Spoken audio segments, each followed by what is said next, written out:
cut. I said you Hey, always have to everybody. have a bit. Yeah. Okay, here we go. Intro.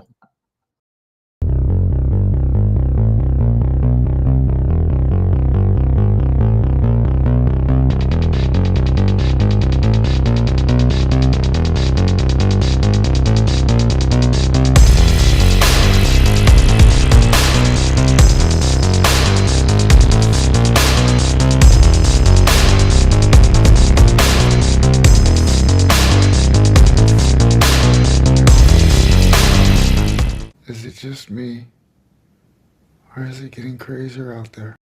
Hey, everybody. Welcome to the Late Horror Show. Hi, Movie discussion everybody. night with me, Dino, and that's Ginger. What's going on, Ginger? We were talking about everything except the movie. I forgot that we were even going to do this movie thing. I was like, oh, yeah, we're doing a movie thing. God. Listen, I love this gothic That was haunted four house loves. Love. tale. We'll talk about it in a second here, but hello everybody in the chat. Chris, what's going on? Zardoz, Rich Cat, RTN, How About Donuts, Connie Clary, Thomas Gordon is here, WWM is here, and Black Roses. What's going on, Black Roses? Nice to see you. JLR is here. What's going on, JLR? There were a couple newer people too at the beginning that said something. Let me scroll on up. I don't want to miss anybody. Julie Osborne, it's been a long time since I've seen you in the chat, but good to see you. Kathy Evans, I think is here, said hello or ho, but is now gone, I think. But good to see each and every one of you. Yeah, I can't wait to talk about this movie. Yes, you. This is finally one that I was sitting there watching and going, this is pretty damn cool. There's so many great topics to talk about in this. Listen, you're shaking your head. Did you dislike it that much? What are you showing me already? Boo hiss? No, you are nuts.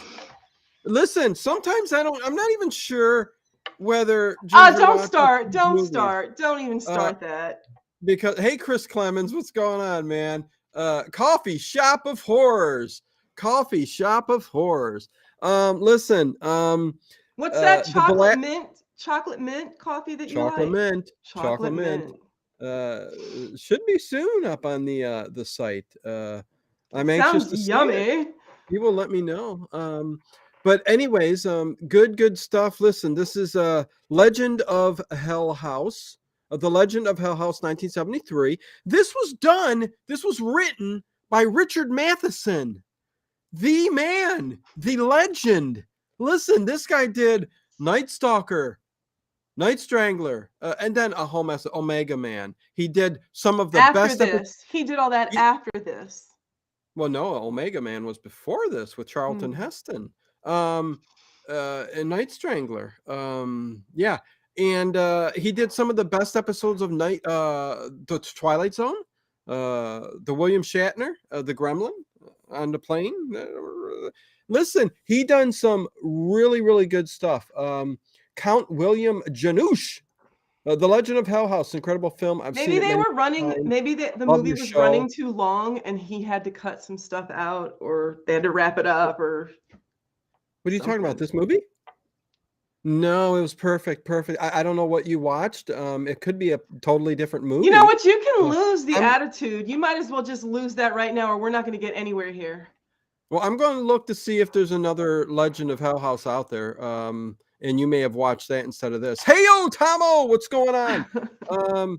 Richard Matheson is just fantastic writer, and the adaptations of a lot of these movies. But listen, this was like The Entity, this was paranormal hauntings, and it's set around Aleister Crowley, kind of based on that, the man who Emmerich Belasco, who was the guy who kind of did all these horrible deeds in this hell house. But and we'll get through it all. I mean, it stars let me go through this because this is a great cast, and it's really only these four people throughout the entire movie. And it's Roddy McDowall, who plays Ben Fisher, who's kind of a physical psychic, is what they say in the film. Psychic medium. They said medium. Same thing. But we'll go with medium. We'll go with medium. Yeah. We'll go with medium. And Roddy McDowall. And listen, Roddy McDowall alone. I mean, listen, I love this guy. He was kind of low key in this, though. Benjamin Franklin Fisher. Well, it was more. Listen, it's 1973. And it was a gothic kind of thing. And he has the character himself. He's somebody who he's the only survivor of the previous 20 years before of the previous group of people who investigated this hell house, this gigantic haunted house, which I was not expecting the kind of gore and kind of situations that go on in this movie. And Richard Matheson even had to tone it down. I was going to say it actually was way worse than that, but they couldn't put that in the movie. Right. But yet it still was very deep, dark, and disturbing. A lot of not a lot of and kind of blood. Silly, just a little bit silly. No, there's no silliness at all in this film. I'd like to get to the parts when we get there. We will. On what you think are the silly parts. Hold on. That's let me see we're here. The chat again. Count William Jr. I know, conversation, discussion back and forth, and I'm willing. A little bit willing to listen to your side of things. What do we always say, whether you like it or not? Wishing you all many horrific hails. I love The Legend of Hell House. I also feature, it also features actor Roddy McDowall from Planet of the Apes, Night Gallery, and Fright Night. Yes, Count William. Did you just walk in? I think we have a late arrival. Yeah, Count William Janusz. It is the first time of me seeing you, even though you said you love the show. We go through a discussion where we're going to talk about all of that. Listen, of course, Roddy McDowall is from Planet of the Apes. And isn't that what Dino was just talking about? Yes. Cornelius and Galen, the name of the ape in the TV series. Fantastic. I love it. And that's what Roddy McDowall is for me, but he's Fright Night 2. He was in I think more than one episode of Columbo that I really, really liked him in. He played a really good, sneaky little devious villain. Yes, the chat is flying along. Orphan Annie, hello. CM, hello. Grant, hello. Bubba, hello. Anybody that I missed, hello. Hey, it's Dave Plouffe doing the Irish flying. Good to see you, my friend. But listen, oh boy, telephone's going off. Yes. It is Dave Plouffe. But yes, listen, he's got 271 acting credits in his career. Roddy McDowall did everything he possibly could. But so are we gonna make this whole thing about Roddy McDowall, or no? We'll move on because man, I can't wait to talk about Pamela Franklin.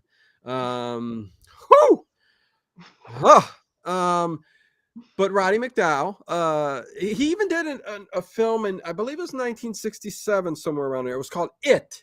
It was about a golem. It was kind of I'm not going to say a gothic feel, but it had kind of those kind of undertones to it. But it's a very underwatched film by Roddy McDowall. It's a horror film. It's about a statue that comes to... What are you doing? You mocking me? Are we? I'm just asking, like, is this whole thing going to be about Roddy McDowall because he can't save this movie? Oh yes, listen, the movie doesn't need any saving. Listen, okay, so I'll move on. If you haven't seen it, there's a full commentary up on the channel. That's why I plugged it in. See, Ginger smart. Snaps. You're smart. So yeah. Good to see everybody there. Yeah. And then it also stars. Okay, so we got Roddy McDowall as Ben Fisher. We got Florence Tanner, and these are all the people that are coming in. Four individuals who are going to investigate. And this is a lot like that Vincent Price movie where they bring a bunch of people. It's all based on the same concept. They bring a bunch of people a little bit to a gothic mansion, and they all have to stay there for a certain amount of time. Yes, but and one by one they get picked off.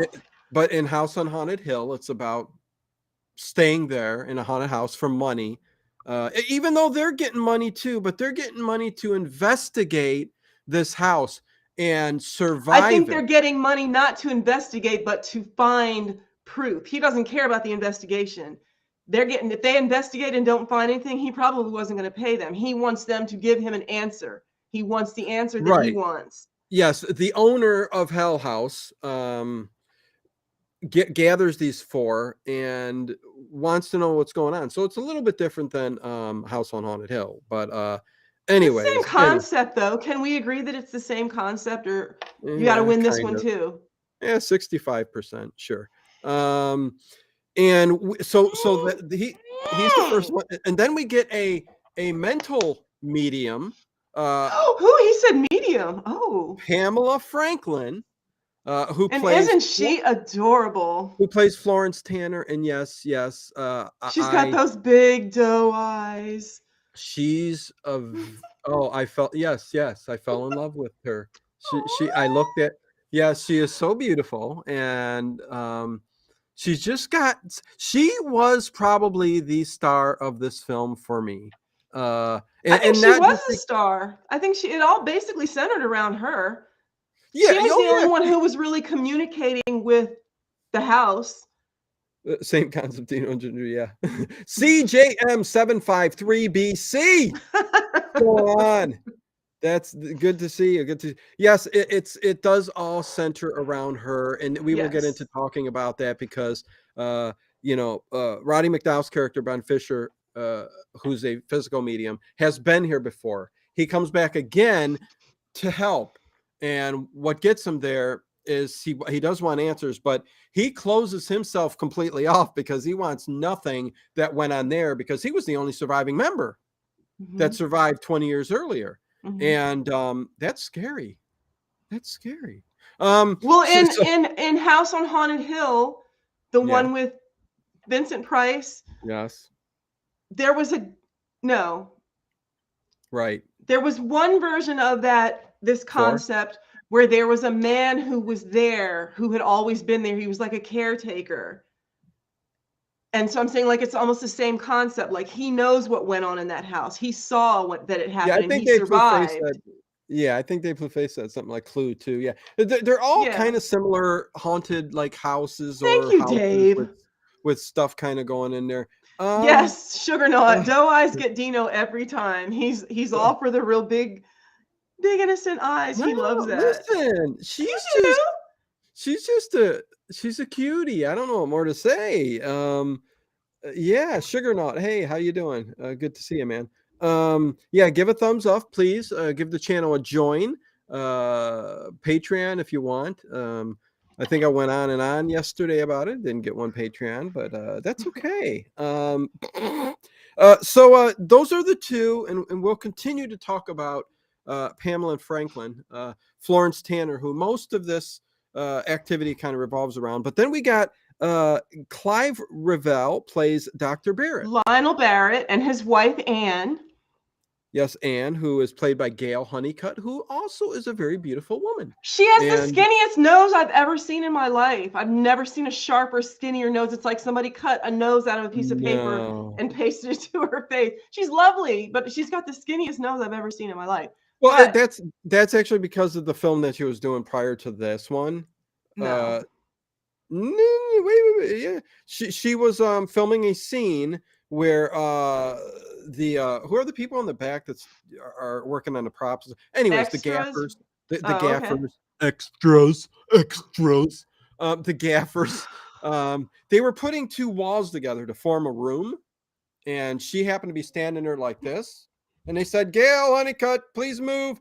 Walls incoming," and it went like this. Oh, and she had to have 3 surgeries on the nose because the walls kind of smashed into them. So the guy who plays Lionel Barrett, he was in an episode of Columbo as well, where he was secretly a member. Number 1 on her. Yeah, we should be talking about Columbo. Yeah, where he was secretly a member of Sinn Féin, the Irish Republican, whatever, the mafia there. Huh? Interesting. But that's where I know him from. He was Listen, definitely not the star. He was there, but he was no. not the He star. was annoying as hell, and Hell House. He was as annoying as hell. Clive Revell, but he is one of those guys who went on to close to 200 acting Mhm. credits, in his career. So, and there And are he was many a things. character actor. He always played like the Yeah, same person. a lot of TV stuff, just like Mhm. Pamela and Franklin. She did a lot of TV stuff. Also, she was on Fantasy Island. She was A on, lot. Night Gallery. She was on an episode of Night doesn't Yes, she have that face of a woman on Night Gallery? that Like, face, that that face, face, that that cover cover girl girl face. face. It glows. It You're so shows that old. How do you know new that stuff? makeup You're glow. old. I don't know why that sticks in Okay, my let's head, get but through the characters. So we had that yes, guy, and then we have his wife, Anne, and he didn't want his wife to come, but she insisted he was going to make yes. this great discovery, and she wanted to be by his side while he made this great discovery. So is this movie just a Columbo reunion? Grant, listen, I wanted her to not bring up Columbo, but she did. But listen, And I may again, Clive is the voice of the whether you Emperor in or Star Grant Wars. likes it. Yes, Dave Plouffe. Oh, Dino, there's J.O.B. Oh, good to see you, J.O.B. Hello, all you late horror show people. Yes, J.O.B. RTNs. It's a thing. It is a Do thing. what you want to do. Tell me, baby, who to sock it to. Anyway, So listen, it's those four and the in doctor's name is Rudolph Deutsch, but we never Rudolph see him again. We Valentino. see him at He's the an old beginning, and then actor. we Oh, never Rudolph see him Deutsch. again. Yeah, And then that he's big, huge, tall geezer who helped he was like Q. He got all the stuff together that they needed and prepared the house and was like, I'm out. yeah. Oh, listen, when they first go into this house, man. First of And all, there's it's no covered. power. It's during the Christmas kind of week. Hmm. So I heard somebody go, "This is kind of a Christmas movie that people don't really talk about all that often." And I'm like It going, wasn't supposed to be. It just turned out, for whatever reason, "Yeah, that was no, when they were able to film. yeah, it was just set in December. It wasn't Hmm. even on Christmas Eve or Christmas Day. It's just listen, it has nothing to do with Christmas whatsoever. And listen, it's a gothic haunted house movie, and Hmm. with a supernatural paranormal, and they Hmm. really dive deep into the paranormal, and some of the things that they do are really old school, and I can't wait to talk about it here. So we got those four. They're coming into this house to figure out why it's so darn haunted, and people have been No, they're killed looking here, for an answer. The guy, right? Because Dr. people Deutsch, have is looking for died. the answer to, is there survival after death? That was the whole point of this. He wanted an answer to, how can I survive after death? That's what the movie was about. Black Roses. So Hell House is a Christmas movie. No, not really. Somebody mentioned that, but I'm like, I don't know where you get the Christmas from. But listen, you said that, Ginger, what you just said. But listen, a lot of people died, and I think this guy just, yeah, somebody's got to go live in this beautiful castle, some mansion. It's going to waste. Well, he specifically said that he wanted the answer to whether there is survival after death, and they talked about it several times during the Oh no, movie. you're right. I You're know right. I'm The right. paranormal aspect of this film is high up there. So no, you're right. You're right. At the very beginning, they do point that out. Gothic horror is tough to get on film, in my honest opinion, says Grant. Have you watched Hammer Horror? I'm sure you have, Grant. I mean, that's all you get from Hammer Horror films is a gothic Every time I feel. see Grant's name, I hear it in the voice of someone from this show that I used to watch called EastEnders. It's an English soap Yes, opera, and there was a character on there named Grant. So when I see Grant, I always think Grant. Grant. Grant. Yeah, it's Grant. It's Grant. Miss Ginger. So they Dr. end up Barrett coming in. calls it the Mount Everest of haunted houses. Yeah, yes. I like at the beginning of the film where he goes, yes, Hell House. And Yeah, because they they say the name, the Belasco House. yes, and he goes, Hell Hell House. And House. I'm like, oh, okay, yeah. But listen, they get in there, and as soon as they get in there, listen, this place is just beautiful inside. It's just got It that. looks like, remember I told you it reminded me of Dark Shadows. Yes, yes, yes. But Dark Shadows. this is one little thing that got me. The man, the big tall geezer, said everything's prepared, your rooms are ready, electricity's on, everything, and the larder is full. They go into the house and the lights don't come on, and they say there's got to be a generator, and they turn the generator on. There's no mention of fuel. There's no mention of the fact that they have to be in this house for several days, and how long is the generator going to keep. They never mention it again. So this whole time they've been going off of a generator, and they never mentioned keeping it going. That bothered me. Listen, why did that bother you? Because it's an inconsistency. The generator. How long can they keep a generator going? Listen, without ever mentioning fuel. What if there's no fuel? Then they're going to have maybe 2 days of power. A house this big has got to have 4 days worth of fuel in the tank. But listen, I think that's irrelevant. That is something. I know we nitpick, Ginger, but I do. You know I do. Yeah. There's always one little thing that bugs me. I do too sometimes on the movies that I don't like. But this movie, it just pulled me in, and the irrelevant things like that. Well, not irrelevant. Okay, you said irrelevant. That's twice now. I get it. It's irrelevant. The irrelevant move on. comments you're making are just objection, Your Honor. Irrelevant. Denied, ma'am. I am the judge. But listen, so okay, point taken. But I'm not sure what that's all about. But they immediately get in there. You see, yes, they turn the generator on. They say that the owner was a serial killer. They say that at the beginning, that the owner was a serial killer, but that's all they say. But it was so much more twisted than deeper than that. Yes. Well, they say, they say everything that happened. They say, listen, it was a serial killer who did murders. He was They didn't say all that at first. They didn't say all that at first. Yeah, they did. They said a sadist. There were words I don't even really want to say. There were, beastly things going on.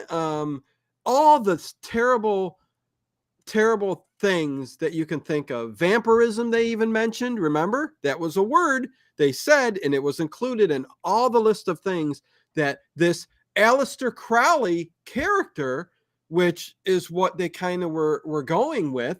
It was pretty much based on that occult leader, Aleister Crowley. And you even see kind of a bust when they're walking around into one of the rooms. It's sitting up there and it's lit almost like that, the look of Aleister Crowley, although you could also say that's Lucifer or Satan or Beelzebub. Because Beelzebub is the one that would have the goatee, the pointed ears, the little horns up there. Is that who was on the cross? Wasn't there like a demon or something on the cross in the chapel in that house? Yeah, even the face on the cross did not look like Jesus Christ. It looked like a demon.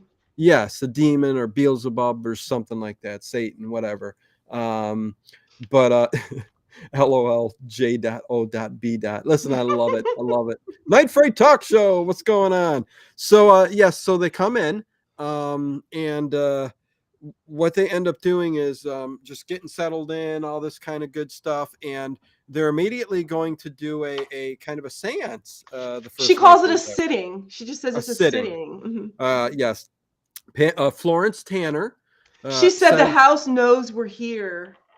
Oh, yeah. She was wide open to everything. And I think that's the reason why everything is kind of directed at her. Because, again, Ben Fisher, Roddy McDowell's character, who is also a medium, has a wall up and he's blocking everything out.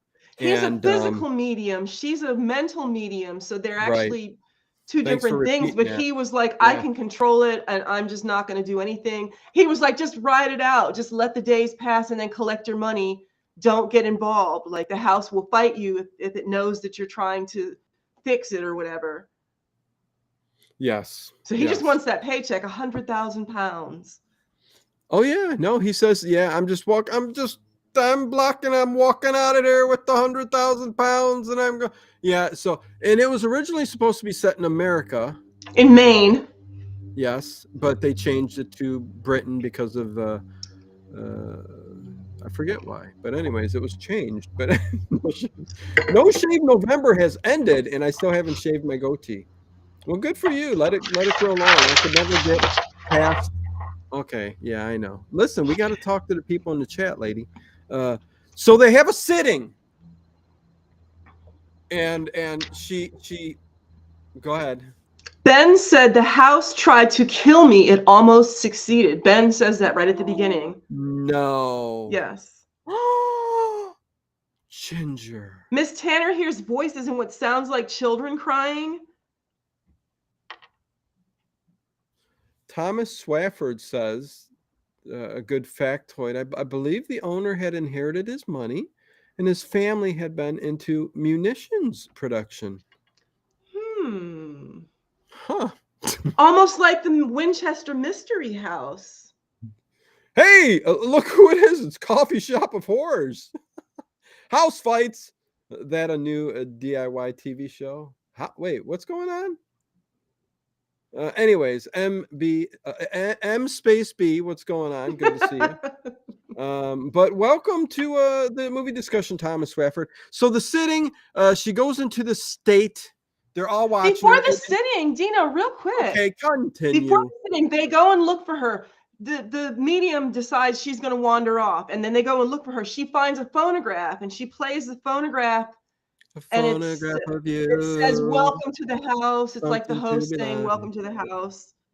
Yeah, it's supposed to be Emmerich Belasco's voice on the record, because as Ben Fisher says, that his spirit makes everybody do what he wants, and Yes, he might wanted be here right now.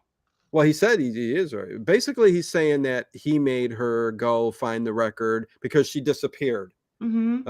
He made her go find the record, put it on, and play his voice, thus telling everybody about what's going on at Hell House and Okay, and all but of there that. was a mention of another experiment or investigation before the one that Roddy McDowell came to. There was a mention of one that was in 1929. So this isn't even the second time, it's the third time.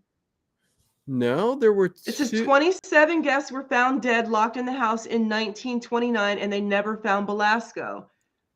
And then they did an investigation in 1953, and you know how that one ended. Oh, yeah. Well, that was the original. Did they mention that it was an actual investigation in 1929, or was it just No, a I think murder? that was the event. I think the event Yeah, happened in 1929. yeah. And the That was first the investigation where the people died was in 53. right. Okay. The initial 1929 is when The event. everything happened. The Yes. event, the murders, the outrage. You know. And So Belasco, nobody ever saw Belasco again, but he was in the house the whole time, wasn't he? well, shut. I'm asking. He must have. No, he was out back somewhere, I think. You know what? We'll talk about that at the end. J.O.B. says, I'm sorry, but is that a chicken on the wall behind Ginger? No, that's her cats. That's her cats, her beloved cats. From here, it is hard to make out. I get it.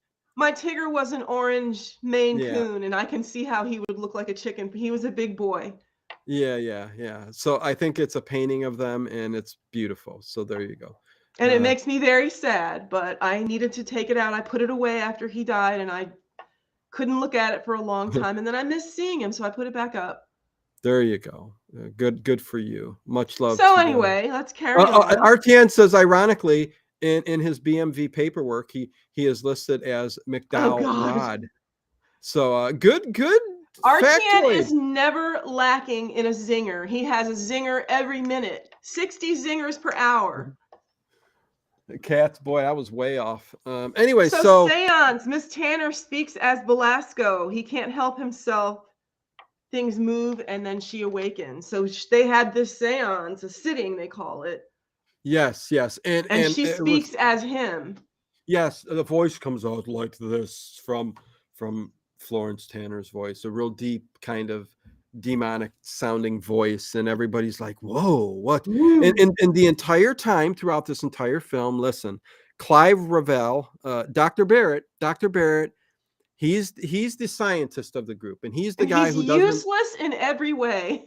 He's useless in every way, but he's the doubter. He's the guy who says He's the scientist, and there's got to be science behind this. well, he says, and he makes a point of saying that it's all about the residual energy. And It's he can not. come up with a machine. Well, we'll get to that, but he says it's all about the residual energy in the house that's causing these hauntings of sorts. Yes. He doesn't believe it's actual And this spirits is or when he first mentions demons the machine. He says or he can ghosts think of or something that can absorb that negative energy. And like you said, there's always that one skeptic who says there's got to be a scientific explanation for this, and by science we will solve the problem. There's always that one. and he does come up like you said. There's this.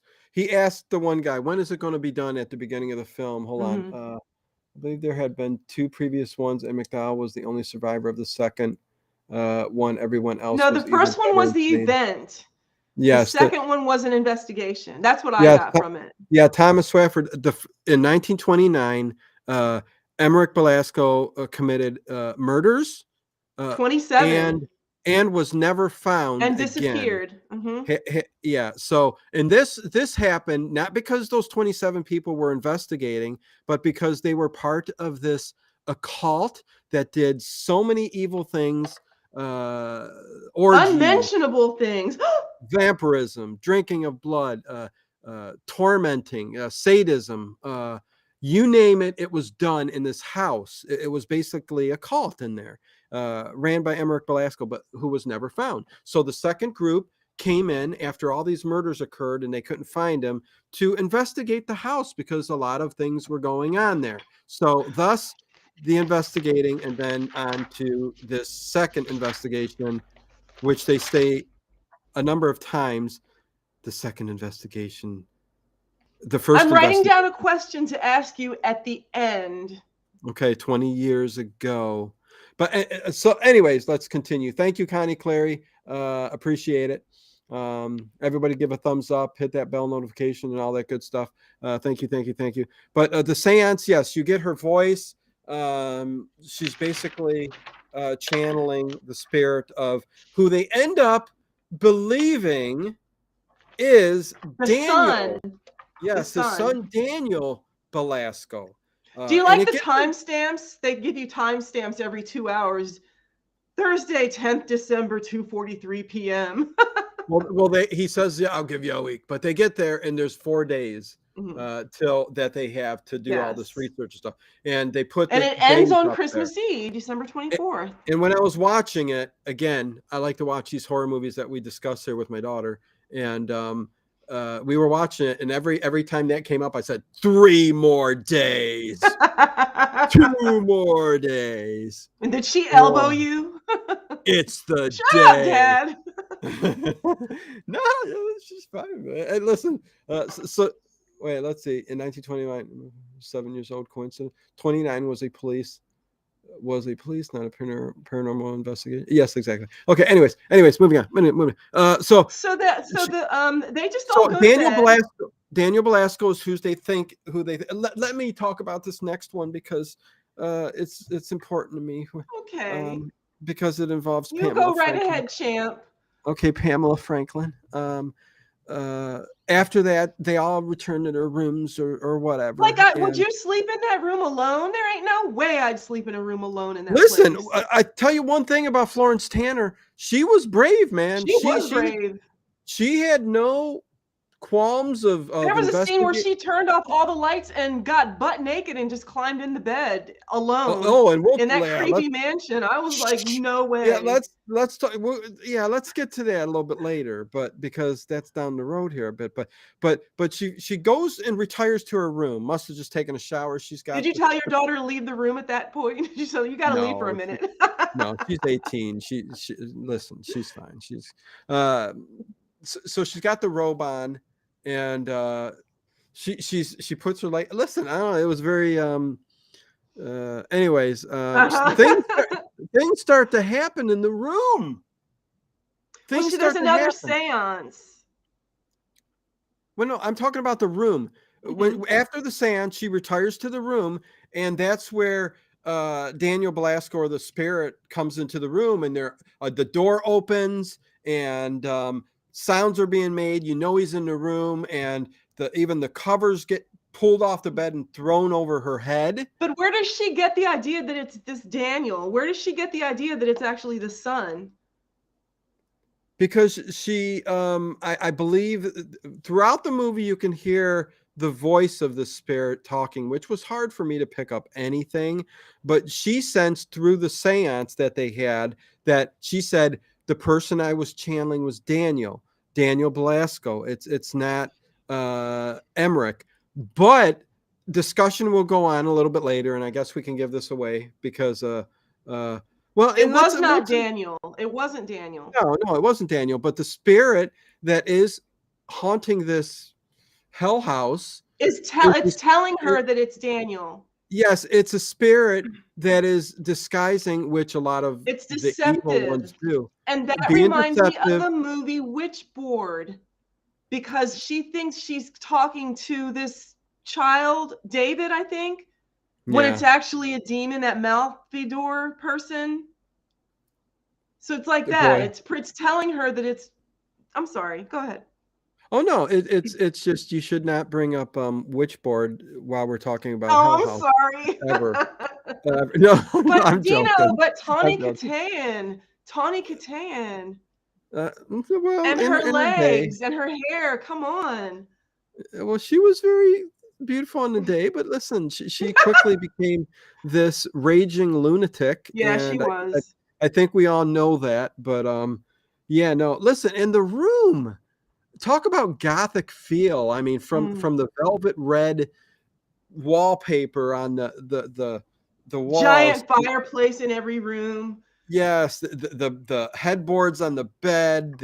There's just a The style. cherubs. There's always creepy cherubs and statues and stuff everywhere. Yeah. Well, ornately detailed Very ornate. furniture and stuff. But when she is in that room, she's literally confronting this spirit and telling him, "I know who you are." And she actually says, "Get out," or something of sorts to the spirit. Gets it angry and mad, and he ends and it up goes away. It leaves her alone. He runs off and throws a little fit, like, "Oh, how and dare she's you!" apparently like a devout Christian. She wears all these necklaces, and one of them is this big, huge cross. And she talks about Bible, scripture, and stuff. She's like a devout Christian. Yes, she's very religious, and after that, they end up deciding to do a second seance or sitting, but this time Barrett is monitoring her vital signs. Dr. Barrett says, "Listen, I'm going to monitor this He's time." got a stethoscope and everything. And he says it like that, Ginger, right? He goes, I'm going to do this. I'm like, where did that voice come from? What are you doing? That's letting you Clyde know that Liddell? he's serious. He means it, man. Luke, you are going to come to the dark side. This is So what he says. Ectoplasm comes out of her fingers, and Dr. Barrett ruins it. Listen, listen, he's taking vitals. He's, blood pressure's good. And he's talking. It's like, dude, shut up. He's blah, blah, blah, blah, blah. It's like, shut up. Listen, this is not how you do a sitting, but things are going well. And yes, vital statistics look good. The heart rate looks good. It's going. And then all of a sudden, she goes into the trance, and she starts to, like you said, ectoplasm, he calls it. But it's just this. Ectoplasm was something that would come out of an orifice, such as a mouth, eyes, or ears. It doesn't just ooze out of your skin. It doesn't usually just ooze out. What was that? So if it wasn't ectoplasm, what was it coming out of your fingertip? Listen, for the sake of the movie, he says it's ectoplasm. So it's coming out, and he's narrating it. He's going, "We've got ectoplasm coming out from both hands." He yells at it, "Put some ectoplasm in the jar." Oh. Yeah, well, and he says it's coming together. It's coming together. They're combining. I'm like, what the hell are you talking about, dude? And yes, it kind of flows over the beaker, and he says, "Go in the bottle, so he could get a sample of ectoplasm." And then And what I'm like, did that piss off the spirit? Did that piss him off or listen, what? I just thought it was the most ridiculous thing ever. It was, That but whole then why seance did then the spirit left after that? But why did he leave? Because was he mad or from the seance, you mean? the spirit left when it's like he scared him away. Barrett scared it off when he was like, because he said it twice in a very Yeah, angry well, there way. was an Like, abrupt cut in the scene where the ectoplasm is in there, and then I think she started to scream a little bit and go and they took everything off of her. So that's what ended up happening, right? Yes, at the um, seance, she screamed while she was she sitting in the screamed, and chair. it said, I wrote down Miss Tanner and Anne both scream. Yes, and then the ectoplasm is in the jar, and Did it go they in the take jar? Did any they go in the take jar? yeah, it went in the Oh, okay. jar. Okay. Yeah. Then he takes the lights to her eyeballs. Pupils look good. And he walks away and he goes, she's fine. She's fine. And then and then he's looking in a microscope at this ectoplasm. And And he he's has like, his wife look at it too, I think. yeah, he's like saying there's something to this. There's actual I forget what he said. I didn't Matter. even There's like matter in this. yeah, Or there's something to the act. Listen, it was ridiculous. I thought that was a stupid part of the movie too, but and then we um get to little Miss Tanner back in her bedroom, oh yeah, and she there's walks something in. in her bed. Oh, there is. There's a full body, and it's a large body by the Mm-hmm. looks of things. I'm like going, wait, what's going on there? You know, and yeah, she runs over and kind of pulls the sheet off, right? Yeah, Yes, and and there's nothing there. there's nothing there. A la, Mm. uh, I love when the old spooky movies would do that, like put a body under there, and they would pull it away, and there'd be nothing there. Uh, Abbott and Costello did that a lot. And then she just goes to bed. I'm like, you really? You just saw something look like a person in your bed, and you pull the sheet back, and it's nothing, and you're just gonna climb into the bed and sleep there? I like a lot of the practical effects, like when she did pull the thing off, you could see that the spirit jumped up and ran to the door, swung it open, and swung it shut. It just adds to the coolness of things. But then they end up going down for breakfast the next morning. Nothing else really happened, but yeah, they're having I breakfast for have dinner. Miss Tanner is angry. She makes a mess of the dinner table, and something is angry at Dr. Barrett. Something is directed at Dr. Barrett. I said Well, she yeah. should leave. The evil spirit is using her. Well, what happens is, yes, that Florence Tanner I think the spirit's kind of making a connection with her a little bit, and she's the only one picking up on all of this stuff. And Roddy McDowell could, but he chooses not to. yes, and Dr. Barrett starts to basically holler at her and say, listen, this is all you. You should You're leave. He doing tells her she this. should leave. Yeah. And the spirit kind of tries to eliminate Dr. Barrett. Right. And, you hear things start to fly at him, the plates and a cup, and he gets kind of cut. And, of course, the chandelier, you always need a chandelier to Yes, fall to down fall down. and, Yes. and miss At you by least it. one. Yeah, yeah. I think I've had Tigger stripe fudge before. Cookies with Tigger tea. What is going ghost or not? Sometimes when you're tired, you're just tired. Says Black Roses. That's why Florence Tanner went to bed. She just was tired. I mean, I get it. I get it. Tiger stripe ice cream.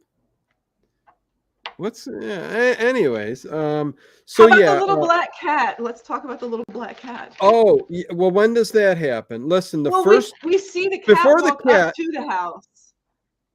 Yeah, there's an incident with the cat, and I like But to this is talk when about we it. see the cat walk up to the house. Okay, talk about it. Go ahead. I love it. Listen, We just see a glimpse of a black cat walking up to the house, and then we see that cat again later. So yeah, and later on when we see that cat, it's up there as part of the greatest cat kind of attacks in horror movie history. Is it There's really? Are you being serious? Oh, listen, there's very few. Number one, I think still is Reanimator. Reanimator still has the best cat kill in a movie, but I this did one not has. know that that was a contest. Oh, it's a thing in I some didn't horror know movies. that. I could put a top 10 killer cat attack list in horror movies from the 80s, 70s, 80s, and this is up there as one of them. But yes, the next thing is after she bandages him up after all that fighting and stuff like that, they go up to bed. And do you remember what happens while they're up there in the bed? Well, Tell me about it. Mrs. Dr. Barrett, Anne, she sees some shadows doing some interesting things on the ceiling. Oh, she does. I see water. My throat was starting to get dry. Got the water. She goes and gets a drink, and yes. she sees a book that says, well, what was happening on the ceiling? What was happening on the ceiling? There's a statue. There was an erotic statue in the bedroom, and she was looking at it as her husband snored next to her. And because it started there's things there. There's things there. There's a dynamic. Yes, the shadow, when she sees these shadows, because the spirit is kind of, listen, possession is manipulating her mind. Yes, possession too is kind of, trying to get in there and get into, she's and she's pushing her husband and he won't wake up. I'm like, what the hell do you got to do to get this guy out of bed? Whisper something in his ear to get him up. Say, hey, honey. But yes, she's seeing that, and it almost looks like probably things that have happened in the house, that were bad, but they involve sexual acts and a la satanic. Anyways, you see that, and then it stops, and then something gets her up to go over to the bookshelf, like you said, and she goes to get a drink, and works her way looks up at the bookshelf as she's getting a drink, right? Well, let's see. She gets a glass. Autoerotic phenomena. Yes, the book. The book is. Listen, I forget what the. Oh God, hold on, you guys. Ginger. So go ahead. She talks about that book, but I got to mention this real quick because it was something. When she goes and gets the book. Okay, where is it? I have a list of the books, and I want to say it.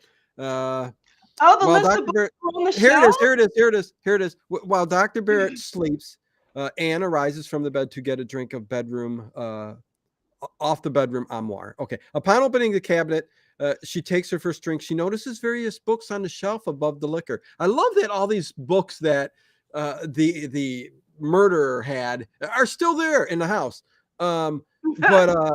But the books are in order: obsessive acts and religious practices, the worship of Priapus, sin and sex, conation, volition. That's a bestseller list right there.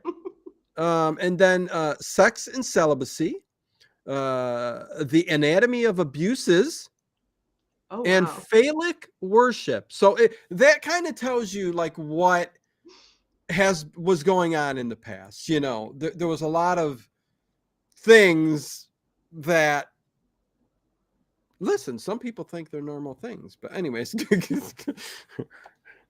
You ever hear of a fetish? But anyways, okay, go ahead. We see Fisher and Miss Tanner. She wants to go look for proof that Velasco's son existed.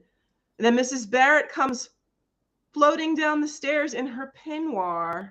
She floats? Not floats, but she's in a very are you being creative with your she's being real creative with her synonyms. Listen to that. As she floats down the stairs. Well, she looks like she's floating. She's wearing this silky white peignoir set. Give us the gothic horror tale kind of voice to go with that. She No, floats. I'm not doing that. And stop being creepy. She floats down the stairwell, thus confronting Ben Fisher in an auto.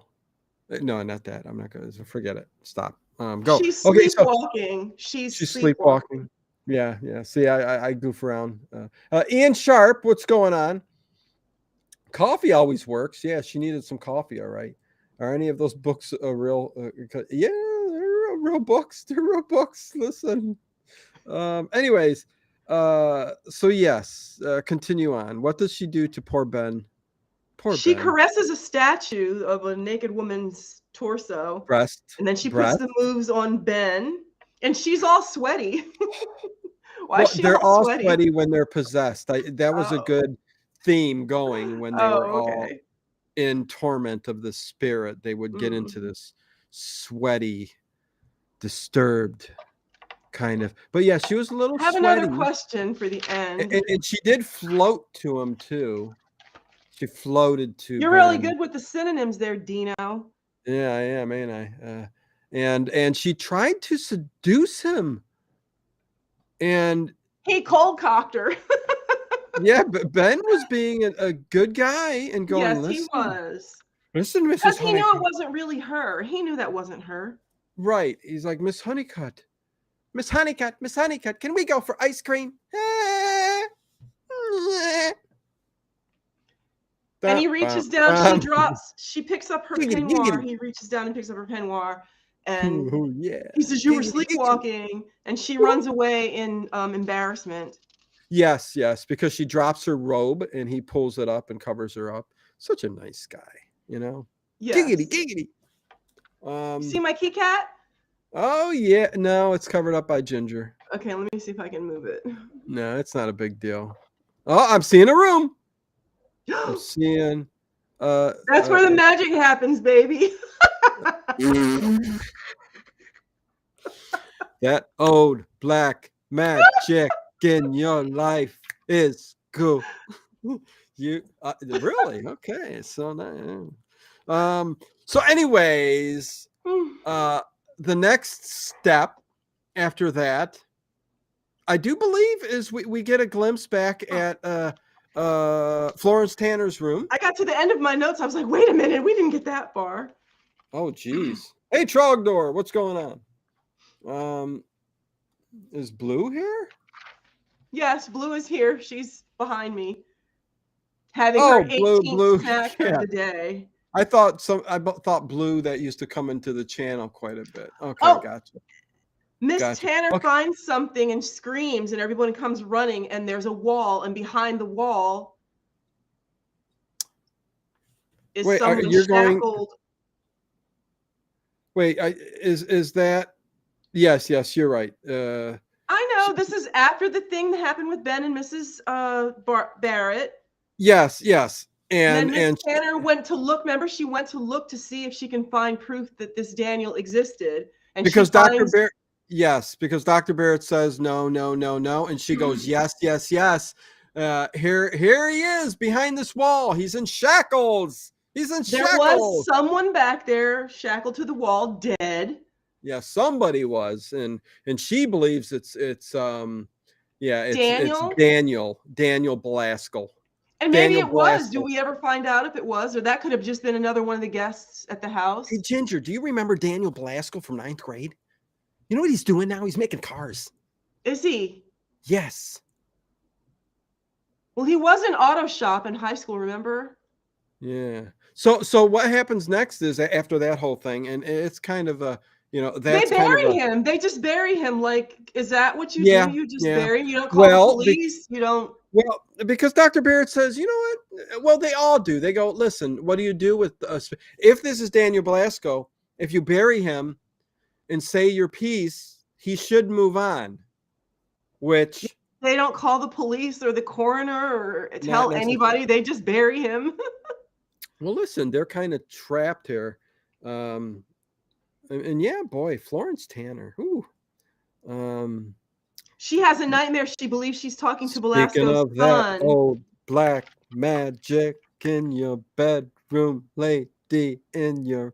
Okay. Come here. Hello. Puppy eyes. Here she comes. Yeah, there we got to see her. So everybody's good. It's Bobby the Brain Blasco, says RTN.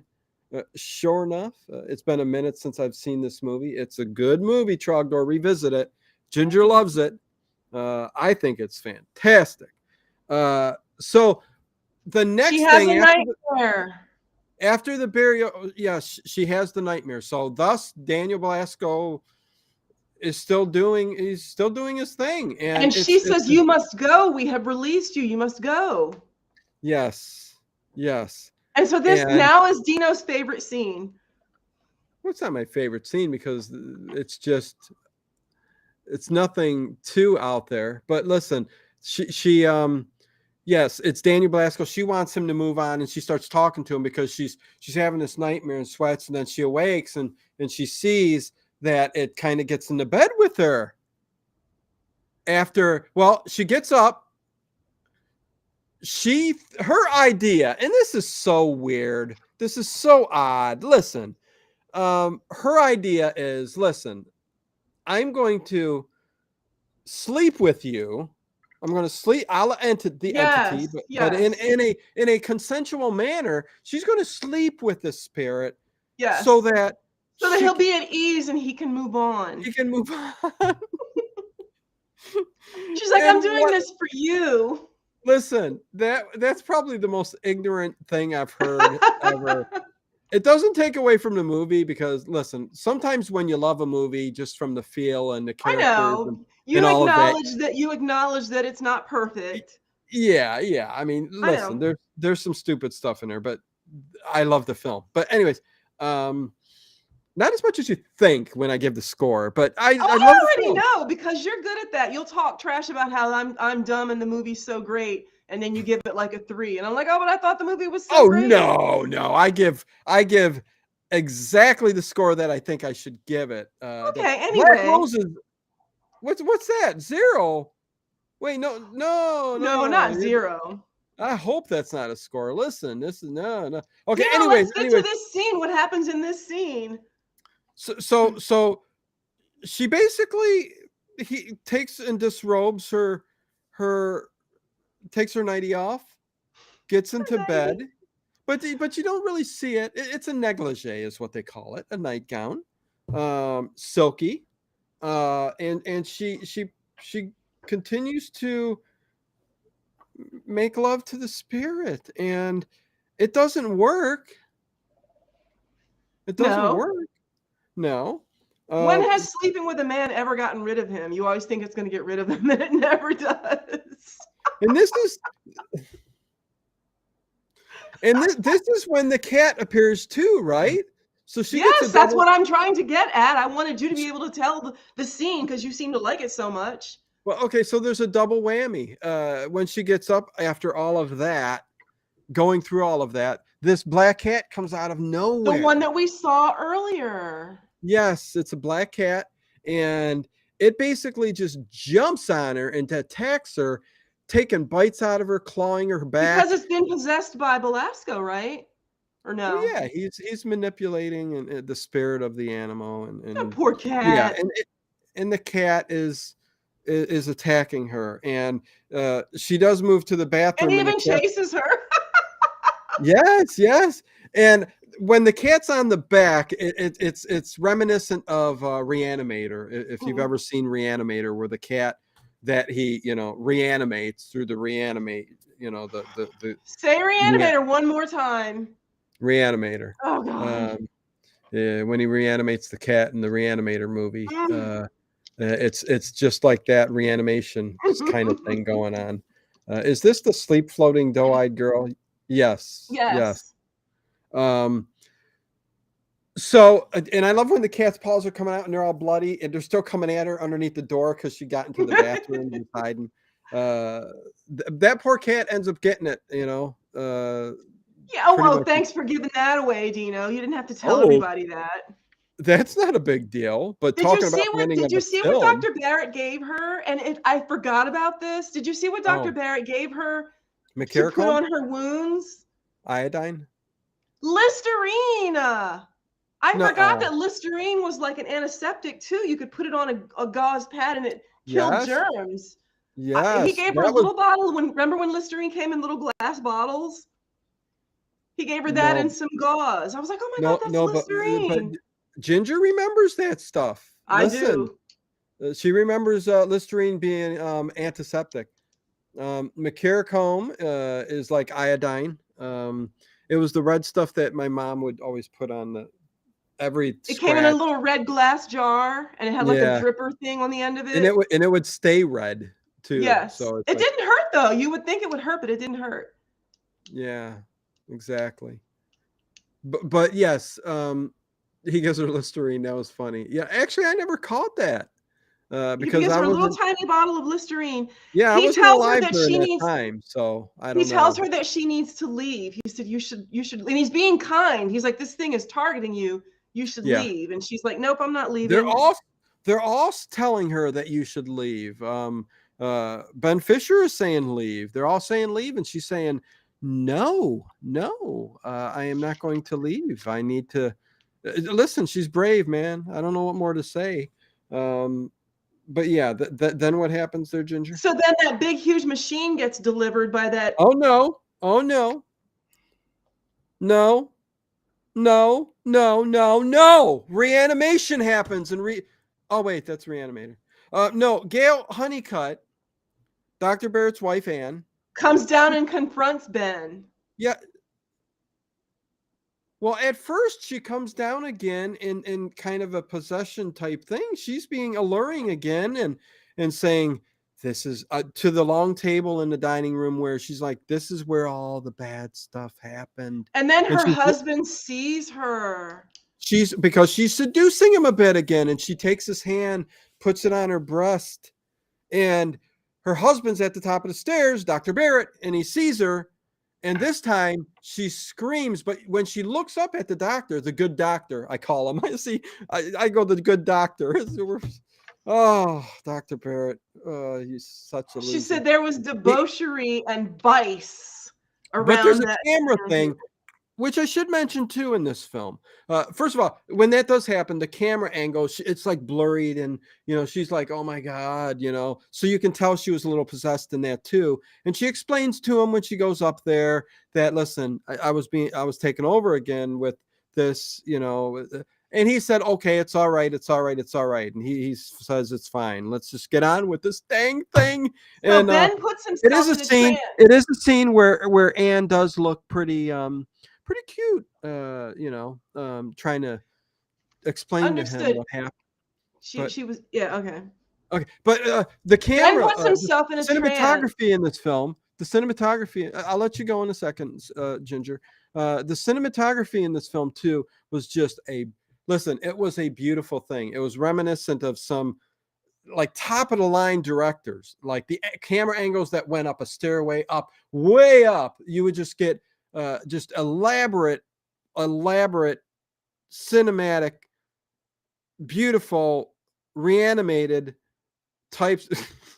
Okay, here, let me. Are you done, Ginger? I like when I take her off screen. She's drinking. She's putting on more lip gloss. She's fixing her hair. I mean, she's got one girly girl as her handle for a reason. Yeah. So anyways, listen, I do love the cinematography of the film. I know a lot of people say, no, cinematography, what are you talking about? Point name the camera. No, idiot. Any idiot who says that has all you got to do is watch Alfred Hitchcock, Brian De Palma. I think cinematography makes a big difference in films. Continuing, I'm going to shut up and let Ginger. Oh, it's 9:00. Go on, Ginger. I'm done. Listen, Miss look, I'm Tanner- turning my mic off. Miss Tanner sees someone taking a shower and there's blood seeping out of the shower, and and it's clearly a full-grown adult human being. But when she goes and opens up the shower door, it's the cat. Was this film based on The Haunting of Hill House? Same concept. The Haunting of Hill House, though, is The Haunting of Hill House based on this film? The Haunting of Hill House is a new film. I mean, a new series that's on Netflix. No, that was a movie too. The same type of. Yes, there's a movie. It's the same concept. Made before this? Yes. Made before this? Oh, yes. Well, look at me. I didn't or even know. Around the same time. I forget. There was one in black and white, and then there was one in color that must have been very early 70s. Okay, so listen, I'm looking at everybody saying The Haunting of Hill House, but I'm thinking the Netflix series that's out there. No, the movie. It was a movie. Okay, yeah, no, I got it now, Stirpike. I had no idea. Thanks for letting me know. So I So did now not even Dr. know. Barrett explains to Anne how his machine can reverse the energy in the house. And Thanks, this Black is Roses. when Ben says, stop fighting the house, just rest and collect the money and tell Mr. Deutsch whatever you want to tell him. And Ben says, or else I'm going to be the only survivor again. And what's coming on the way? Are we at that point? Did the big machine come yet? Yes, I told you the machine's been delivered, but nobody was messing with it yet. No, I got you, everybody. I know there's a little delay, and but I got you. I got you. So That then was Miss my Tanner goes to the chapel and the voices get really loud calling her name saying, help me. And she runs to her room and the camera spins around and around and around and around and around. Yeah, That was you a like pretty good that? effect. That was Did all you right. like? Yeah. She prays and she gets into bed naked. Something crawls in bed with her. She's having sex with it. She screams. They break down the door and she laughs. She looks 10 at them and minutes goes, ago. real creepy like. Yeah, like she was like an exorcist or something like that. And Ben stays in the room with her while she sleeps and she wakes up and laughs again for no reason. She laughs and then it's like she's out of it again. She says someone is inside of her. He's possessed her body. Yeah, so don't go, it's for no reason. Let's don't start putting Pamela Franklin down. She was doing what she was told by the director. And blah, blah, blah. Electromagnetic radiation is what the doctor thinks he can capture. Electromagnetic radiation. Okay, hold on. Make sure I put this out there. Stairpike says Dino and Ginger, The Haunting of Hill House is a story by Shirley Jackson. Thank you very much. You should read it for us. You should come on one night and read it for us. He should, but keep working on that video and uploading and figuring it out. I think he's got it. He said everything was loaded. Yes, that was the best thing. There's also so then she grabs a poker and starts bashing the machine. Well, hold on. Yeah, we're getting. We still do have 25 minutes, but listen, there's a lot still left. Okay. The big machine was basically electromagnetic radiation, is what he was calling it, and so it was like in Ghostbusters where they could capture. Yeah, it was like capturing the spirit. And I said that I'm like going, hey, it's like a big ghost catcher. You know, it's like, yeah. So he was big, but his thought process behind that big machine was you turn it on and it creates this electromagnetic radiation that's tuned to a certain frequency that creates activity. This is his idea of how to get. And it happens. It's supposed to happen pretty quickly because he turns it on and they walk outside and it's like, oh, it's done. Yeah. Yes. With that energy, negating the spiritual. That's not even enough time for all the air to circulate around that whole house. In the house, so that the spirits would be gone. And Ben says, this house is clear. Yes, Ben comes in and he's running all around like, and before that, we should say Ben was prompted to open up. Please open up or nothing's going to get solved. He opened up. He sits on a chair and he opens up. And I said that already. Did you? Yes. They get really close to his face. Go ahead. Up his nose and everything. No, if you said it already, I don't need to say anything. No, go ahead. The Acme we still ghost have 21 sucking, minutes. The Acme ghost sucking vacuum. Exactly. Stairpike, I love to be right. Stairpike. Yeah, listen, I don't know if that's a good quality to have. Listen, nobody's perfect. And you may love to be right, but that's a little arrogant. But I don't want to piss you off, my friend. But I love to be right. What the hell? Anyways, no, all good, Stairpike. I'm joking with you. I love to be right every time too, but you know what? Not everybody's perfect. I'm not right every time. Anyways. So Florence goes to the chapel and you see Satan or some kind of Beelzebub on the cross. and something terrible happens to Florence.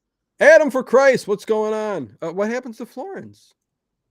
Oh, we're at that scene. Okay. I love when he takes the big machine apart and you see all the little Beelzebubs and these gadgets and all that stuff.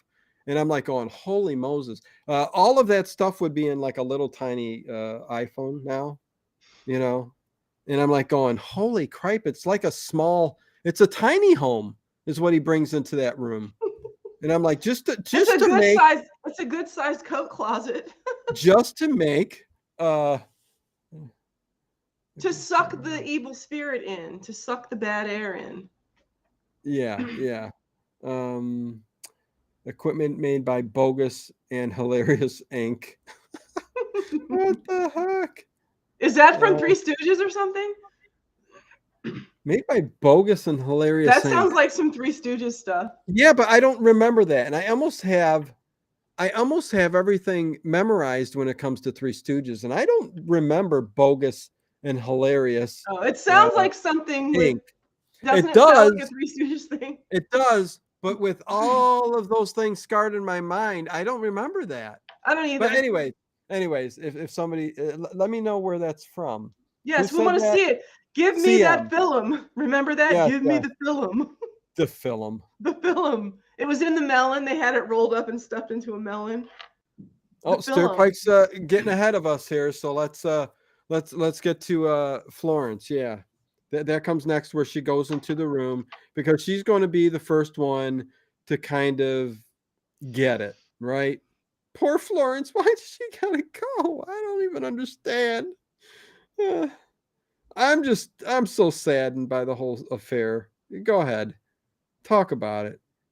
Tell me about it. I don't know.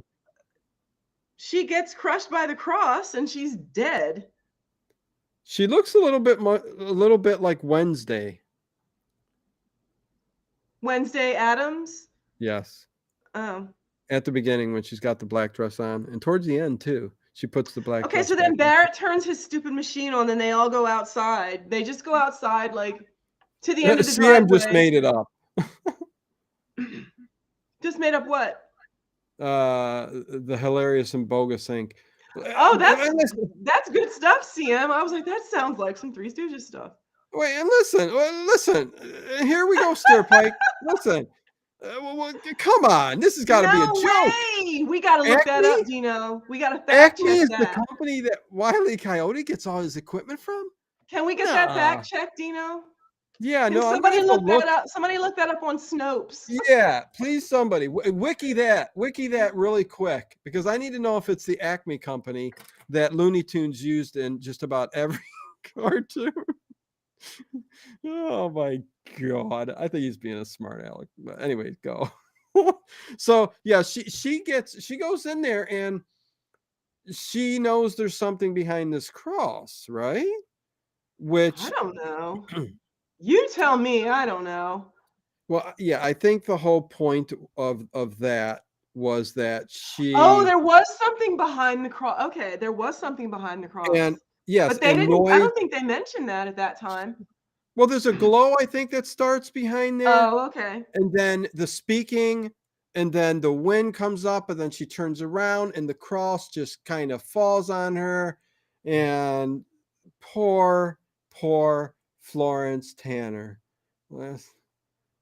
So then Barrett turns the machine on, and they all go outside, and they come back in, and Ben says the house is clear. What? You just said that. Now we're past that. The machine starts doing whatever, and something explodes in Dr. Barrett's face. Okay. His face is all cut. So you're just totally going past.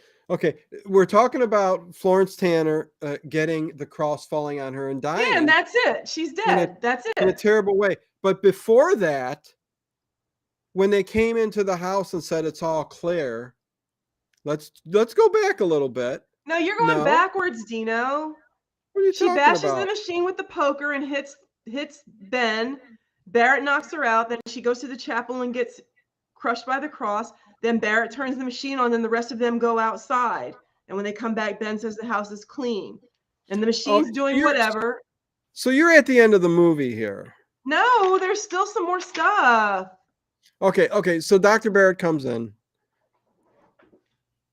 thinks everything's done. He says, I'm going to go back to his room and he's going to check Look at the data. the data. And when he gets there, he notices that everything starts going wild again, the gadgets and all that. Oh my God, poltergeist activity again. I'm scared. I'm Ginger. Ooh, the lights are off. Oh, my plant ain't growing the way it should be next to the TV. Woo! So this It's all not happened. always there. And I don't know why you're always picking on my plant. It's not always there. I put it there to cover up my daughter's PlayStation and all the movies and the junk on that shelf. That's why I put that plant there. It's not always there. Looks beautiful. Hey, Justin. Did you call me an a-hole? Did you call me an a-hole?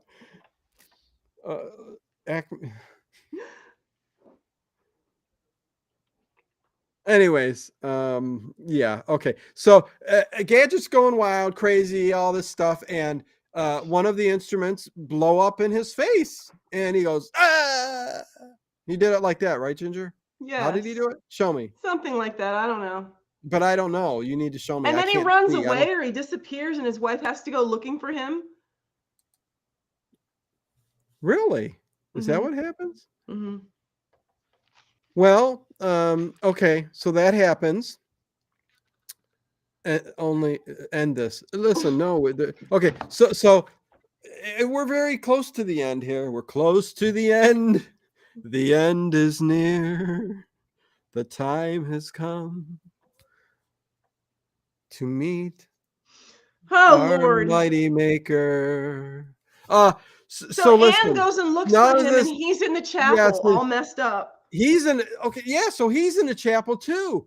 And evidently the spirit dragged, well, it done something, but unlike the cross just falling on Florence, Dr. Barrett has all kinds of things shoved in him. Mm-hmm. Like steaks, another hanging chandelier thing I think is on him. Were the steaks medium rare, or were they well done? Yeah, they were well done, really. They were hard as a rock. Oh, yeah, I don't like them like that. As a rock. But yeah, they so were. When Dr. Barrett gets it, I like Wenna. She didn't play a big role in this movie, but when her husband gets all messed up, does she collect the 100,000 pounds? Sure. Okay. And does they said survive? Does Dale Honeycutt survive? Listen, we're not talking about that yet. That's the end of the movie. Okay. So yeah, there's so Dr. Barrett there's a reason the whole house is clear except for the chapel. The rest of the house but in the meantime, clear. And I know you are correct. The house is clear except for the chapel, and there's a reason behind it. There's a reason. Which don't make sense, and I'll talk about that in a second. But during this little brief period, Roddy McDowall's character, Ben Fisher, talks to Dr. Barrett's wife, Anne, and he's telling her, he's giving her a big, kind of, speech on why the spirit is doing what he's doing. And he's talking about all the people who ended up dying, who, like the one lady who jumped off the roof and has no legs. That was a long time ago. I have this written. No. At the end, he starts talking about why those two, Florence and the Dr. Barrett, are killed, and why the emphasis on their legs, like the cross kind of crushed her legs, and he had all kinds of stuff mangling his legs up, and for some reason, and the only connection I made was because of the way some of the people were killed. Because he mentioned earlier that the original investigation event in 1929, someone jumped off the balcony and her legs shattering were crushed. her legs. Yes, shattering her legs, making her paralyzed, and someone else was paralyzed. So why he's kind of so. I think they just really wanted to give Roddy McDowall kind of a speech. Because he was pretty low key in this whole movie. He wasn't until big in this movie. Yeah, until this part, and then on comes him, Roddy McDowell, to say, with all the "Hey, revelations. yes, this is why this is going on." And yeah, and then And they he's got start, the answer. He knows what they need to do. and he starts to go into the back of the chapel where they Behind the died. cross, behind where the cross was. Well, he's hollering at the spirit, taunting it. He's calling And it it a starts tossing him He's calling around. it a short. He's like basically going, "You're a short idiot. A midget. He calls him a midget. You're How five tall are foot, you? yeah, you're 5'2". What are you?" 2, yeah. I And was I'm like, like, oh my God. but nevertheless, the spirit is getting all mad, and it throws him back and everything else, and eventually the glass breaks. That leads to the This room. chamber, Yeah, a chamber and there's a where, man in a wheelchair sitting there. and I've got to find out here Or no, he's because not in a wheelchair because he wouldn't want anybody to know why he was sitting. no, but what I'm saying here is when he freaks out and he's confronting, the glass shatters, but it's not like there's a door or anything that's leading to the very back room, or is there? Yes, there is. I take it back. There's There's a a lead door. there's a Yes. full lead chamber with a lead door Yes. that the whole movie, I guess and inside is sitting Emmerich Belasco, looking untouched like a wax He's figure. even holding a drink. He's holding a cocktail. Yes, but he's not alive. But he looks. How is he preserved? Because he's in that lead room. I don't know. But it's a lead room, And and I guess, somehow Ben Fisher knows something about the legs and he lunges at him and cuts the pants open at his legs. And what does he ooh, have? prosthetic legs. Prosthetic legs. He had Yes, his own legs, what, chopped off? He had yes. his own There was legs a chopped thing off so that he could get he longer can make him. legs, Yes, that he can. So he can make himself taller. taller. Rob Fred Jr. H Jr. What is going on? I haven't seen you in like a year, I think. And Who's hello, Gina? what's that? Who's Gina? Hey, What do you Gina, mean? nice to see you. Who's Gina?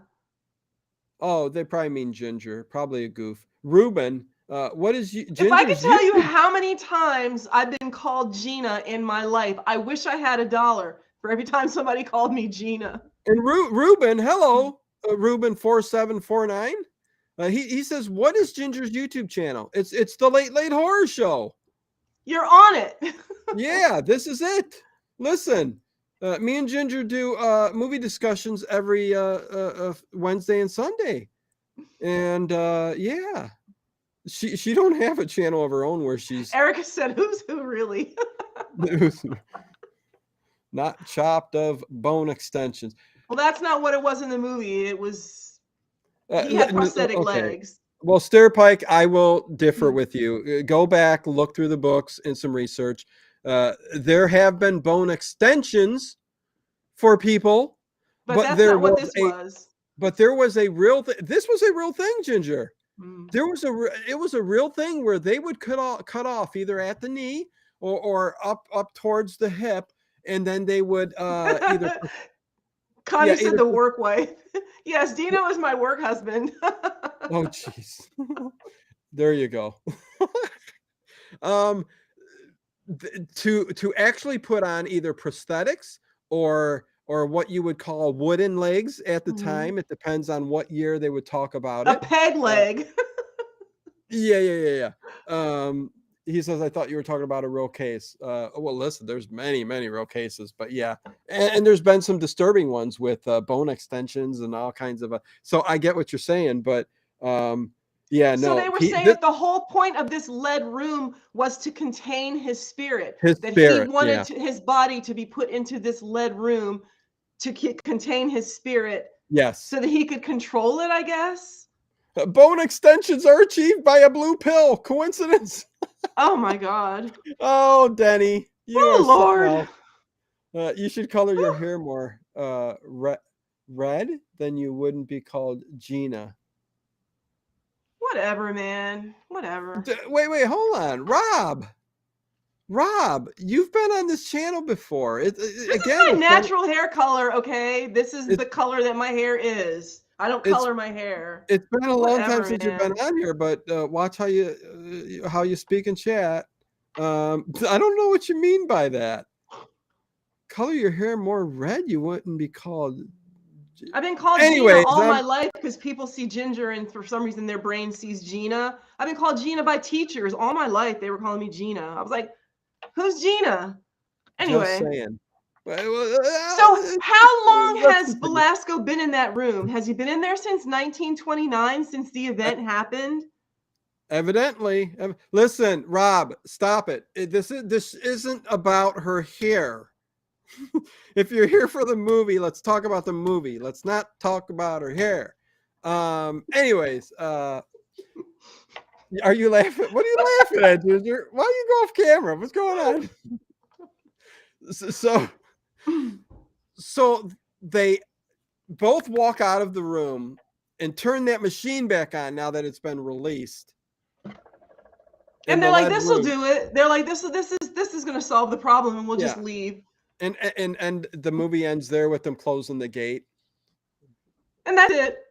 Okay, listen, Rob, one more time with the red hair and your band. And listen. Oh my God. I don't know if I want to do that because I know you've been on the channel before, but you're agging and continuing when I say stop. Dave the Rave, I stopped in for the hair. Okay, now so everybody's going to get involved. Listen, it is what it is. So anyways, listen, let's give it scores. Let's give it scores. All right, but I have questions. Here's my score. 6 out of 10. It could have been worse. And hey, Dave the Rave. Yeah.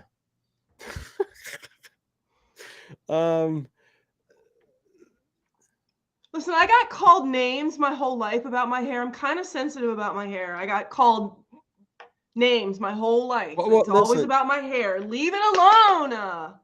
Hey, be proud of your ginger hair. Is what you should be. You should be proud. On this channel, you're proud. Anyways, continue. Yes, let's move on. How long? What's your score? Your score? I would give it 7.5 out of 10. Wow. Wow. Wow. Wow. That's generous. Because I thought it had a lot of things going for it. Roddy McDowell. It had Pamela Franklin. If you take Roddy McDowell out of this picture, take Roddy McDowell out, and then tell me what your score would be. Pretend like Roddy McDowell's not in this movie. Oh, listen, and Roddy McDowell wasn't a big part of the film. So pretend like he wasn't in it. Yes, I would still give it a 7.5. I would be curious on who else they would put. I loved everything about it with like the oh my God, everybody. These scores. CM. Are you kidding me? A -8? Oh no, come on. A -8. I'm starting to think CM's Wasn't joking. CM the one who said she would give it a 0? Was that? No, that was Black Rosa said 0. Ian said the cat was great. Oh, the cat was awesome. The cat was. I didn't know that the whole cat murder thing was I didn't know that was a thing. Hey, Ocean, what's going on? What's going on, Ocean? I like my dad here. Anyways, yes, no. Listen, the whole I love gothic feel to a film, and this had it. I love the supernatural side of things. I love how they attacked the paranormal investigations in the film, even though it was old school. It's a little bit different than J.O.B. said the cat stole the film. I don't think it did. J.O.B. Listen, I'm not going to agree with you there, but I'm going to say it was up on my list. Listen, the cat. Okay, Black Roses. the cat was good. I didn't say 0. I didn't know that cat murders in movies, that there was like a ranking. I didn't even think that was a thing. That's funny. So tell me, what do you think? How long has Velasco been there, and who put him there? Did he put himself? Sharp gives it a 6.5. Connie Cleary gives it a 6.1. So everybody, is kind of, I love it just a little bit more than everybody else, just a tad bit more. A lot But more. no, not a lot more, but a little bit more. It was a listen, if you love gothic haunted tales, this is it. And it's got action. It's not slow paced, and not in my opinion. I thought it was what? I What's with think it that was a little face? slow. I think it was a little slow. Hey, you're wrong. Ah, you're wrong. Up yours. Up yours with a rubber hose. Twice So as who far put with a candy bar. come on, it's 9:30. I want to ask you a couple things. How Oh, long had go ahead. Gillespie been there? Who put him in there? And what was his point for staying in there? Was he just going to stay there forever so that that would be his house forever? Was he waiting for people to come back and try to find him? What was his reason for being there? Who put him there? How long has he been there? And why is he in there? It was never said. It was never told. There's no mention of it. We just have to presume that after all of the murders, he needed a place to hide. And he And had that lead room already. yes, and he figured, you know what? This is the way I'm going to go.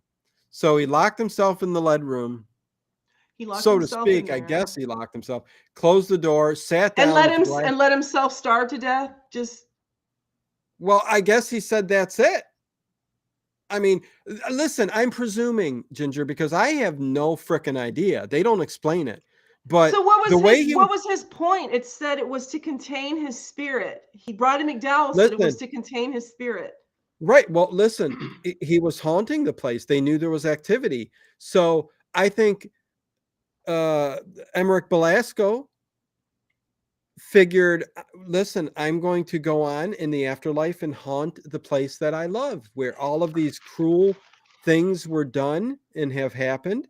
And Loose ends. This is a big loose end for me. I can't reconcile this in my head. Like, why did he do that? He just let himself just sit in that room and starve to death. Mr. Deutsch, the man who paid for this whole thing, yeah, you said he knew that the place was haunted and he wanted proof of the haunting. That's not what he wanted. He wanted an answer to, can my spirit live after my body dies? But how did he know? Because he knew about the 1953 investigation?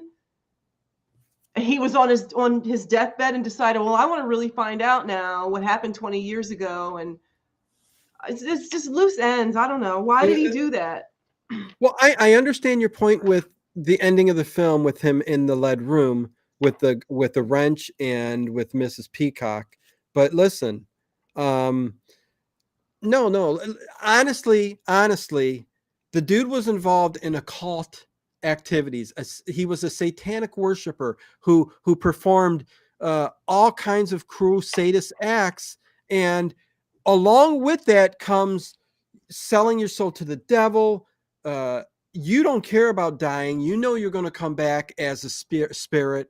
And I just see him going in that room after the murders and probably being hunted for the murders that went on in 1929. And Yes. him saying, I got this secret place. I'm going to go in there with my glass of wine and my robe, dressed to the hilt, sit And there. just starve to death. Whatever he did, they didn't show food in front of him, or maybe he drank a sip of poison in the He glass probably drank a wine sip of poison. Mm-hmm. that was in the glass wine, Mm-hmm. took one sip, which is why it was almost full, Mm-hmm. sat there, let it take effect, and he died immediately. So Holding the what, glass he of just wine. figured that his spirit would just stay in that lead room forever because he loved the house so much and he wanted to stay there? I mean, why? No. He was able to leave the room. Yes, that's true. Yes. He couldn't leave the house. He probably couldn't leave the house, but he could leave the room. Well, technically, we're not going to get into a paranormal to the night, but spirits or energy could technically leave anywhere they want to if they wanted, but they usually go to the place that they know are Familiar. more comfortable and familiar with or are Mm. attached to. But yeah. Oh, Stirpix is probably poison. He agrees. There you go, Dino. That's a great way to end this. There you go.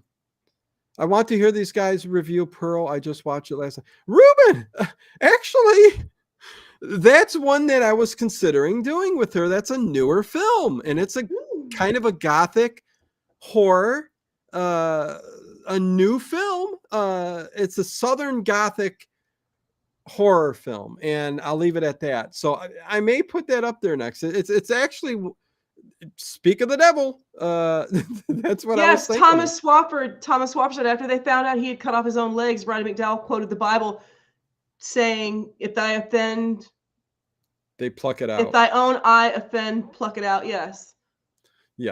So very well said, Thomas Swafford. And well, that's a loose end for me. That bothers me. I don't, I want to know why. Why was he down there? Who put him? Why is he down there? What was his point? So you don't take what I had to say as even a little bit of kind of a reason?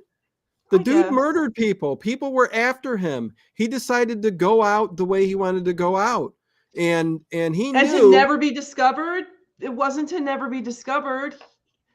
Because he wanted to come out of his body and still walk around his house and control his house. Right. Was he planning on just doing that forever? And anybody who came into the house, he would just kill them? He would let them come in. The way Roddy McDowell said it was like, you can come in. He won't bother you unless he senses that you're trying to find him or figure out what happened or fix the house. If you dig into, again, if you dig into occults, especially satanic occults, you will learn and understand that people will do just this thing, whereas the devil or Satan himself says to inhabit the earth and spread chaos till eternity, till the big war, if you want to get deeper into things. But Armageddon? Whatever. But there is no care of time. There is just... Because they have forever. Right. So the idea of, yes, killing himself in that room and creating chaos and continuing to kill when he is dead is the ultimate power of somebody who is a cult leader, which he seemed to be, which they were alluding to. But it's just by chance that this Dr. Deutsch decides at the end of his life that he wants to send another team of investigators. What if the house would have just sat empty and he would have just been in that lead room, him and his spirit in that room or in that house? Was he drawing those people there? It was just by chance that this Deutsch guy said, let's send some more people back in that house and figure out what happened in 1953. Exactly. What? It took 20 years for another group of people. He waited. Listen, time is irrelevant for a spirit in his case. Or so it's just by chance that happened. What if Dr. Deutsch didn't make that happen? He would just waited until... Well, yeah. I mean, spirits wait until somebody comes in and you stir up the activity again. There's been places that have been sitting for 100 years, and then somebody builds on the property. It's a new building. They dig into the history of the land, and they find out that, hey, this was an old hospital or whatever you would call it, an asylum. Or something tragic, something very traumatic happened here. Yes, and it took 100 years, and for me to build a property on this place. Like Antonio Bay, 100 years later, reparations came. Yes, time is meaningless to a spirit. Well said, Stair Pike. That's exactly what you said, Dino. It is.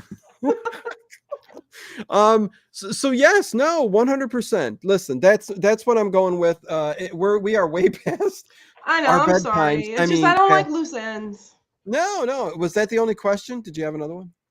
No. How long had Belasco been there, and what was his point for staying there for so long? That's all. So yeah. With that said, man, thanks everybody for listening to me babble.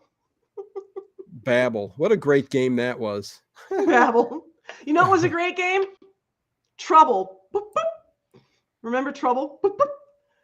It had the little thing in the middle with dice in it, and it went pop. Boop, boop.